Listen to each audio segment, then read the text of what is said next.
ఇష్కరియోతు యూదా అనేటువంటి అతను ఉన్నాడు. అతని గురించి లేఖనం ఏం చెప్తుందమ్మా?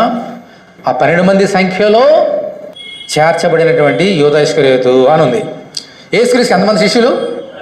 12 మంది శిష్యులు. ఆ 12 మంది శిష్యులు లెక్క పెట్టారు కదా. 12 నెలలు తెలిసి నీకు దేవుడు లెక్క పెట్టాడు కాబట్టి 1 2 3 4 5 12 మంది ఎన్నుకున్నాడు కాబట్టి ఆ 12 మందిలో ఎవరున్నారు? ఇష్కరియోతు యూదా కూడా ఉన్నాడు. మరి దేవుని రాజ్యంలోకి వెళ్ళాడా? చచ్చిపోయాడు. ఉరి పెట్టుకొని చచ్చిపోయాడు. ఎందుకని? యేసుక్రీస్తు యొక్క 12 అపోస్తుల జనసంఖ్యలో అతని పేరు ఉన్నప్పటికీ దేవుడు తన గ్రంథంలో యూదా ఇష్కరియోతు పేరు రాయలేదు. మిగిలిన 11 మంది రాశాడు, ఇతని పేరు రాయలేదు. ఎందుకోసం?